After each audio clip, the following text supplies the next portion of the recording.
Hello friends, welcome all of you to my YouTube channel. Last video में हमने देखा था रिमाइंडर थ्योरम के बारे में। आज भी हम रिमाइंडर थ्योरम पढ़ेंगे क्योंकि थोड़ा सा बड़ा है, तो मतलब ज़्यादा लंबा वीडियो ना हो तो थोड़ा शॉर्ट वीडियो में हम पूरा रिमाइंडर थ्योरम पढ़ेंगे। आज हम लोग देखते हैं रिमाइंडर थ्योरम में कि और क्या क्या चीज़ें होती हैं इसके अंदर। सबसे पहले एक दो कॉन्सेप्ट है रिमाइंडर थ्योरम के, और मतलब कॉन्सेप्ट काफ़ी सारे हैं। आज हम जो पढ़ रहे हैं वो आप समझ लीजिए। जैसे एक आपका होता है, कोई भी क्वेश्चन हो आपका, सपोज कीजिए आपका है कि कोई भी नंबर है x डिवाइड हो रहा है m से, तो उसका जो रिमाइंडर आता है आपका वो आपका आता है कुछ भी। जैसे एक नंबर मान लीजिए a, ठीक है। अब यहाँ पे सपोज कीजिए नंबर आपका 2x हो गया, नंबर आपका 2 टाइम्स हो गया, तो उस केस में आपका रिमाइंडर जो है वो होना चाहिए 2a। बट 2a जो होता है, जो अगर जैसे 2 टाइम हुआ आपका रिमाइंडर, बट हम उसको ये नहीं कह सकते कि वो 2a ही आएगा। That is not sure. क्यों? क्योंकि अगर सपोज कीजिए 2a बनने के बाद वो नंबर आपका इस डिवाइज़र से बड़ा है, तो वो एक बार और डिवाइड हो जाएगा, तो हमारा रिमाइंडर जो है वो शॉर्ट हो जाएगा। If remainder will be greater than divisor, then it will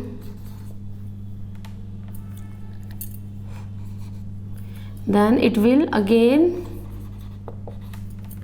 divisible by divisor to find actual remainder। ठीक है।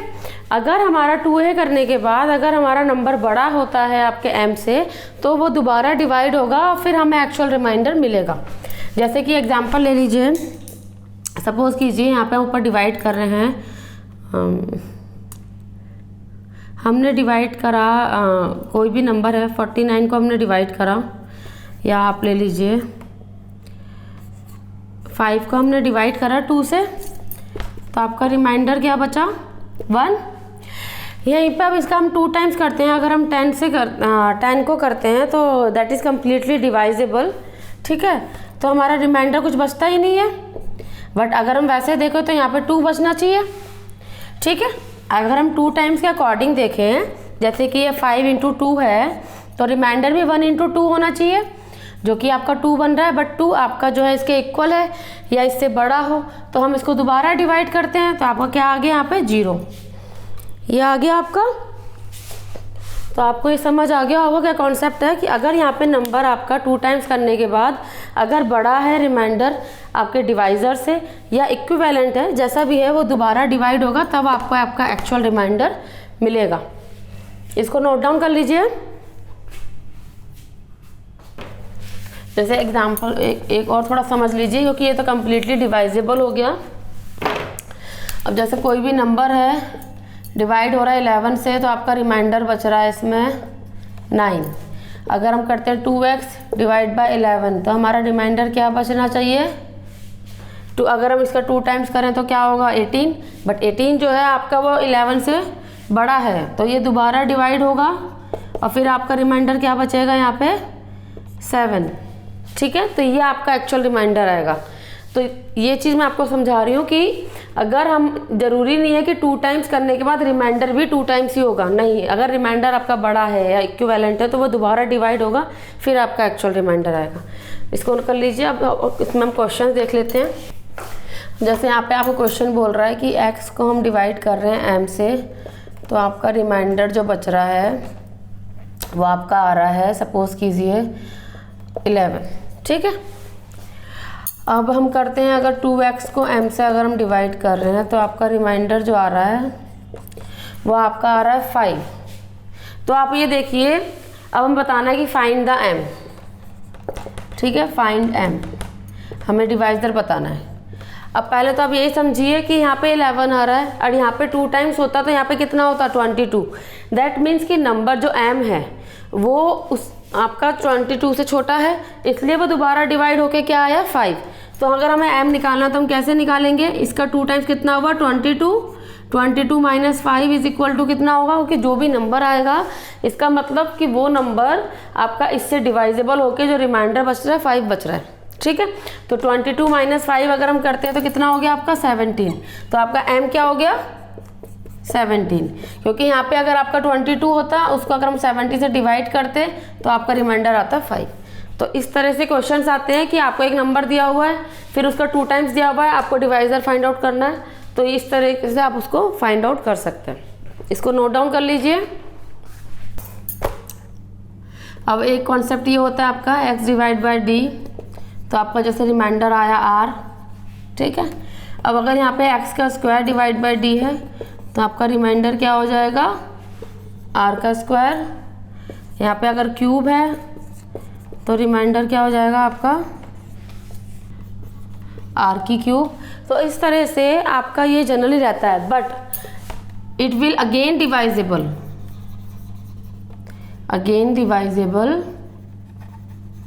इफ ग्रेटर देन d, ठीक है। और सेम चीज़ इसके लिए है, अगेन डिवाइजेबल होगा अगर वो d से आपका बड़ा होगा। जनरली ये कॉन्सेप्ट है, इसके थ्रू हम लोग d की वैल्यू फाइंड आउट कर सकते हैं, और भी चीज़ें अगर हमें कुछ फाइंड आउट करनी हम कर सकते हैं, बट अगर ये नंबर आपका बड़ा है तो वो अगेन डिवाइजेबल होगा, फिर आपको एक्चुअल रिमाइंडर आपका मिलेगा। इसको भी नोट डाउन कर लीजिए। इसमें एक आप एग्जाम्पल समझ लीजिए। सपोज कीजिए आपका यहाँ पे आ रहा है x डिवाइडेड बाय 9, आपका रिमाइंडर आ गया 5, ठीक है।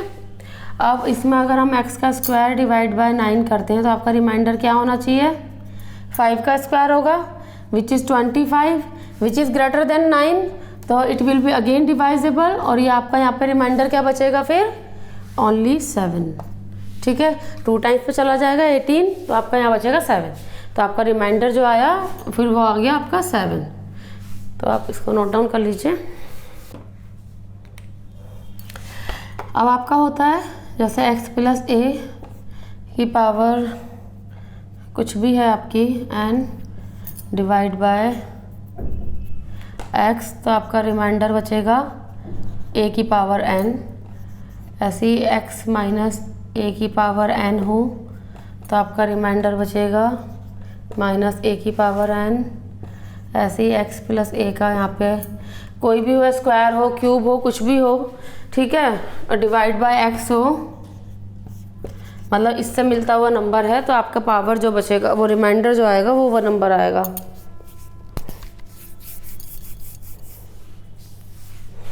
सपोज कीजिए जैसे अब सिंपल अगर है तो आपका हो गया a, यही अगर स्क्वायर हो गया तो आपका रिमाइंडर हो गया a स्क्वायर। तो इस तरह से कुछ एक कॉन्सेप्ट्स हैं, इसके कुछ एक फार्मूलाज हैं जिनके बेसिस पे हम आगे क्वेश्चन देखेंगे। अब जैसे एक ले लीजिए आप x माइनस 1 की पावर n, तो आपका रिमाइंडर क्या बचा माइनस 1 की पावर n। अब यहाँ पे हमें ये नहीं पता कि जो n है वो आपका ऑड नंबर है या इवन नंबर है, और रिमाइंडर कभी भी माइनस में एग्जिस्ट नहीं करता। इन केस अगर ऐसा कुछ है नेगेटिव रिमाइंडर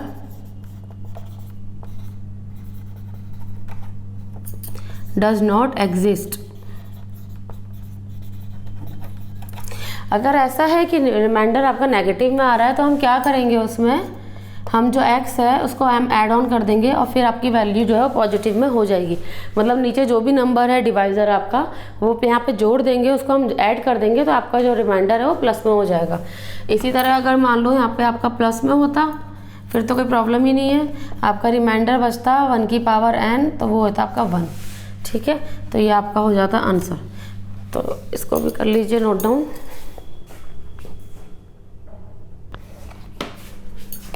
ऐसे ही आपका अगर दिया हो x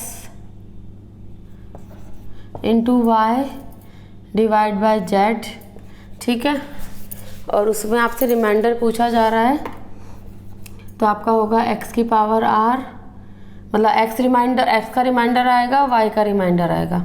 अगर यही चीज़ प्लस में है तो आपका रिमाइंडर आएगा प्लस में, मतलब दोनों नंबर्स का अपना सेपरेट रिमाइंडर निकल के फिर हम उसको ऐड ऑन कर लेंगे। ठीक है,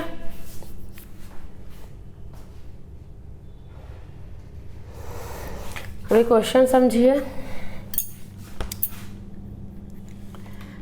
जैसे कुछ भी एक रैंडम नंबर ले लेते हैं।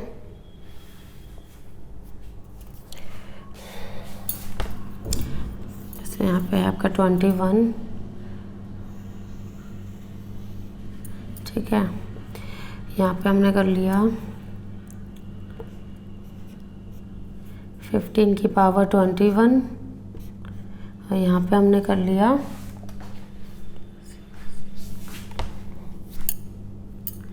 27 की पावर 21। ठीक है, इस तरह से कोई क्वेश्चन आ गया आपके पास। अब इस क्वेश्चन को हम इतनी बड़ी पावर है किस तरह से सॉल्व कर सकते हैं। तो सबसे पहले हम क्या करेंगे, इसको हम लोग इसका फ्रैक्शन करेंगे। लाइक 15 है, उसको हम कर सकते हैं 21 माइनस 6 इज इक्वल टू 21, और यहाँ पे हम कर सकते हैं 21 प्लस 6 इज इक्वल टू 21। तो यहाँ पे क्या बन गया, a माइनस बी और a प्लस बी बन गया की पावर ये। अब आप देखिए यहाँ पे क्या चीज़ है, आपका जो कॉन्सेप्ट था कि अगर ये चीज़ सेम है तो ये कट जाएगी, आपका यहाँ बचेगा -6 की पावर 21 प्लस 6 की पावर 21, और यहाँ पे ये देखिए दो आपस में दोनों पूरे डिसॉल्व हो जाएंगे, तो आंसर आपका आएगा 0। तो रिमाइंडर क्या आ गया आपका 0, मतलब कि ये नंबर पूरा आपका कम्प्लीटली सॉल्व हो गया है। तो आप इसको नोट कर लीजिए। इसी तरह से एक क्वेश्चन और आता है आपका, जनरली एग्जाम में आया हुआ है कई बार। जैसे आपका क्वेश्चन आता है, कोई भी नंबर आपको दिया हुआ हो, यहाँ पे दिया है 29, ऊपर दे दिया आपका 28 की पावर 29। अब इसको सॉल्व कीजिए। तो ऐसे हम क्या करेंगे, 29 माइनस 1, इस तरह से इसको फ्रैक्शन, इसका मतलब फैक्टर बना के इसको डिवाइड करके 2 पार्ट्स में, ये आपका पूरे तरह से कट जाएगा। आपका बचेगा -1 की पावर 29। अब ये 29 है, बट 29 आपका ऑड है। ऑड अगर हम करते हैं तो आपका नंबर क्या आएगा, रिमाइंडर माइनस में आएगा, but minus remainder does not exist. तो इसमें हमको 29 को ऐड करना होगा, तो आपका रिमाइंडर क्या बचा, 28। That will be your answer. इसको आप याद रखिएगा कि माइनस में कभी भी रिमाइंडर आएगा तो नीचे जो भी हमारा डिवाइजर दिया हुआ है उसको आप ऐड ऑन कर दीजिए, ताकि आपका रिमाइंडर पॉजिटिव हो जाए। इसको नोट डाउन कर लीजिए।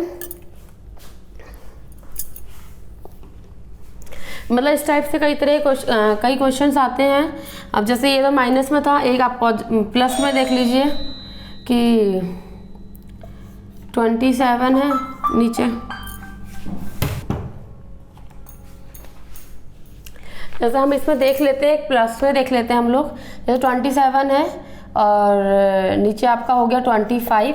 ठीक है, इसको मिटा देते हैं। इसकी पावर आप कुछ भी ले लीजिए, 30 ले लीजिए। तो आप इसको करेंगे तो ये आपका हो जाएगा 25 प्लस 2 की पावर 30 डिवाइड बाय 25। तो ये पूरी तरह हो जाएगा 2 की पावर 30 हो गया आपका। ठीक है, तो इस तरह से आप इसका रिमाइंडर आराम से निकाल सकते हैं।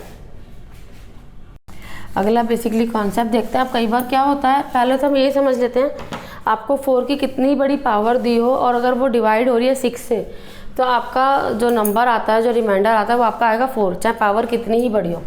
सपोज़ कीजिए आपको दिया हो 4 की पावर 8 की पावर 9 की पावर 10, सब डिवाइड हो रहा है 6 से।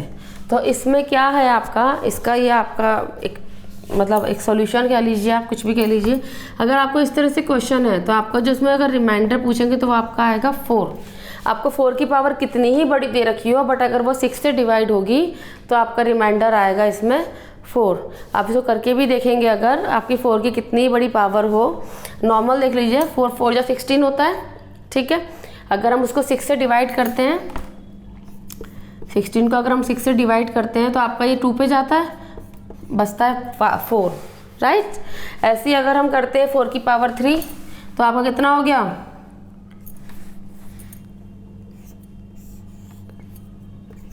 ठीक है। अगेन इसको हम 6 से अगर डिवाइड करते हैं तो 10 पे जाएगा, रिमाइंडर कितना बचेगा 4।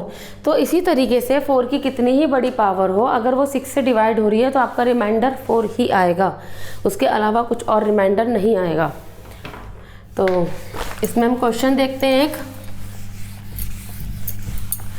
जैसे आपको क्वेश्चन दिया हो, आपको क्वेश्चन है 10 की पावर 1 प्लस 10 की पावर 2 प्लस 10 की पावर 3 प्लस 10 की पावर 4 प्लस इस तरह से 100 तक है, और आपका वो डिवाइड हो रहा है 6 से। ठीक है, तो इसमें क्या है, पहले तो हम लोग 10 के फैक्टर्स ही कर लेंगे। 10 आपको कैसे बनता है, 6 + 4 से। तो यहाँ पे 6 + 4 से होगा तो 6 आपका सेपरेट हो गया, तो वो 6 से 6 डिवाइड हो जाएगा आपका। अब आपका बचेगा यहाँ पे 4 सब जगह, 4 की पावर 1, 4 की पावर 2, 4 की पावर 3, इस तरह से आपका चलेगा ये 100 तक, राइट।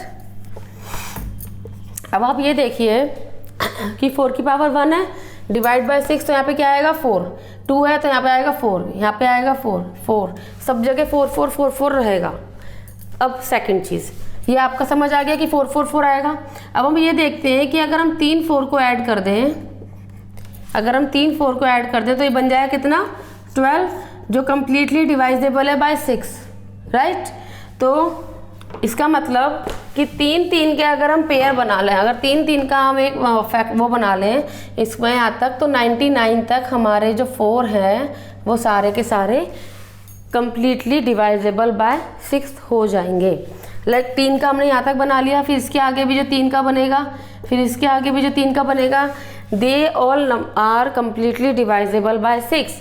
तो यहाँ पे हमारे पास इस नंबर के अलावा कोई और नंबर नहीं बचता, क्योंकि सबकी वैल्यू क्या हो जाएगी 0, क्योंकि ख़त्म हो जाएगी। हमारे पास बचेगा सिर्फ 4 की पावर 100 प्लस 6। अब 4 की पावर कितनी ही हो, अगर 6 से डिवाइड हो रहा है तो आपका रिमाइंडर क्या आ रहा है 4। बट ये आपको समझ आ गया होगा। बट इसमें अगर यहाँ पे सपोज कीजिए 2 नंबर होते, अगर यहाँ पे मान लीजिए हमारी एक पावर और भी होती, अगर हमारा 4 का पावर 101 होता, तो यहाँ पे क्या होता, ये होता प्लस साथ में इसका फैक्टर भी डिवाइड होता, ये भी 4 आता, तो आपका रिमाइंडर क्या हो जाता 4 + 4 = 8। बट वही अगेन अगर यहाँ पे एक नंबर और होता, लाइक यहाँ पे 4 की पावर 102 भी होता, तो फिर वो 3 के फैक्टर बन जाते, फिर वो 6 से कम्प्लीटली आपका डिवाइजेबल हो जाता। बट यहाँ पे हमारे पास 100 तक है, तो हमारा जो रिमाइंडर आया वो आया 4। तो होपफुली आपको ये समझ आया होगा कॉन्सेप्ट जो मैंने समझाया है कि 4 की पावर कितनी ही हो, अगर वो 6 से डिवाइड हो रही है तो आपका रिमाइंडर क्या आता है 4। तो इस क्वेश्चन में यही चीज़ है, हमने फैक्टर करके 6 को हमने सेपरेट कर दिया, 6 आपका बिल्कुल सेपरेट हो गया। फिर बचा आपका 4 4 4 4, उसमें 3 3 के पेयर बनाएंगे तो वो आपका 6 से कम्प्लीटली डिवाइजेबल हो जाएगा। फिर आपका बचा सिर्फ एक ये 400 वाला, ठीक है। तो इसको हमने डिवाइड करा है 6 से, तो आपका रिमाइंडर कितना आ गया 4। तो दैट इज़ योर आंसर। ये आपका रिमाइंडर हो गया। कितना ही बड़ा क्वेश्चन हो, रिमाइंडर थ्योरम में यही चीज़ें हैं कि हम लोग क्या ट्रिक्स हैं, क्या फार्मूलाज हैं जिसके थ्रू क्वेश्चन अब कितना ही बड़ा हो हम उसको बहुत जल्दी और बहुत शॉर्ट टाइम में कर सकें, ताकि एग्ज़ाम में हम लोग अपना गोल जो है वो अचीव कर सकें। ठीक है, आपको ये कॉन्सेप्ट समझ आया हो, अगर इसमें कोई भी क्वेरी हो तो please ask in comment box. आपको कुछ भी प्रॉब्लम हो तो प्लीज़ कमेंट बॉक्स में पूछिएगा। और आपको अगर मेरा वीडियो अच्छा लगा हो तो प्लीज़ मेरे चैनल को सब्सक्राइब कीजिएगा, बेल आइकन को क्लिक कीजिएगा, ताकि कोई भी नया वीडियो अपलोड हो तो आप तक उसका नोटिफिकेशन पहुंच जाए। और अगर मेरा ये वीडियो अच्छा लगा तो इसको लाइक कीजिएगा, सब्सक्राइब कीजिएगा। Thank you friends.